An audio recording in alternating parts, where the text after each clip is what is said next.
Ancient India was filled with stories of flesh-eating demons, corpse-controlling spirits, cursed witches, and supernatural beings feared for thousands of years. We'll explore 5 of the most terrifying creatures from Indian mythology. The Pishacha lives in places where you would never want to go after dark. Cremation grounds, abandoned battlefields, and ruins where blood was spilled and never washed away. Its skin is the color of ash. Its mouth opens wider than any human mouth should. Its eyes do not reflect light. It feeds on corpses. But according to ancient tantric texts, that is not what makes it truly dangerous.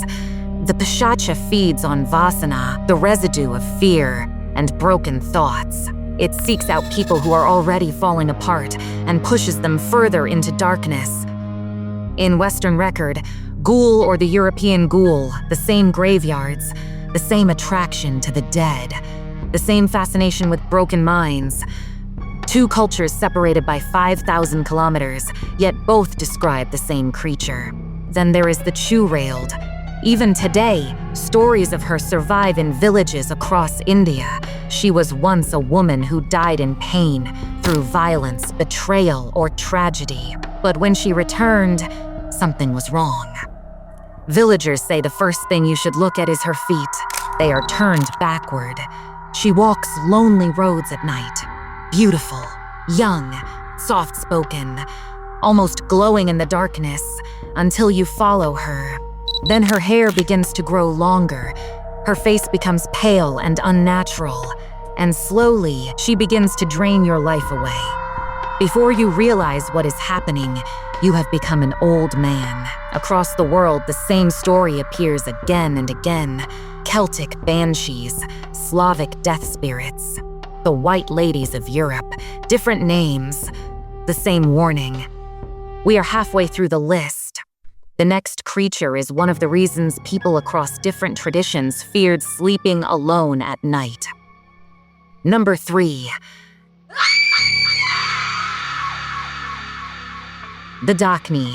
I need to be careful here. In many traditions, the Dakini is a divine being, almost goddess-like. But that is not the version we are discussing. We are talking about the darker descriptions preserved in certain tantric texts.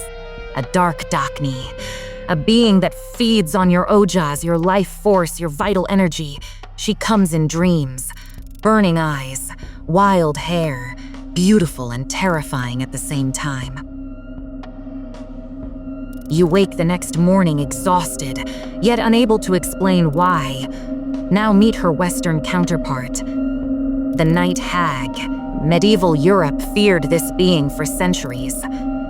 India had been describing something remarkably similar for thousands of years. The same entity, the same fear. Only the pronunciation is different. 2 demons remain.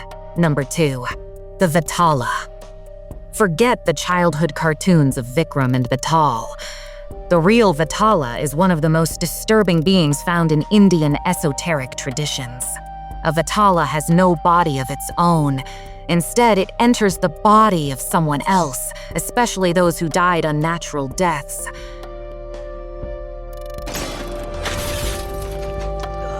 It hangs the corpse upside down from a tree and waits.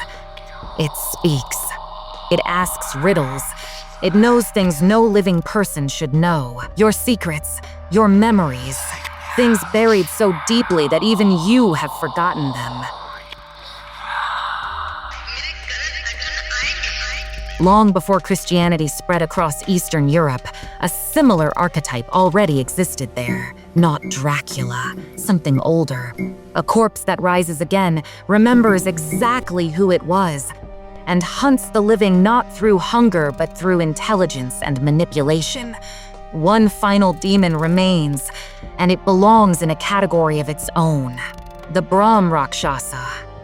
Unlike every other creature on this list, this being was once a scholar. A Brahmin, a man who memorized the Vedas and spent his entire life collecting forbidden knowledge powerful enough to reshape reality if it fell into the wrong hands. Then he committed a grave sin. He fell from grace. He died corrupted, and he returned. This is what makes the Brahmarakshasa so terrifying. It did not lose its intelligence after death. It did not lose its memory. It did not lose its mastery of mantras and sacred knowledge. It kept everything. In some stories, its abilities become even stronger after death.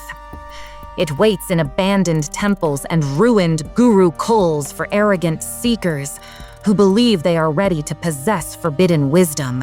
It does not fight with claws. It fights with words. It argues better than you. It curses better than you. It knows more than you. And in the end, it destroys you using the very knowledge you came looking for.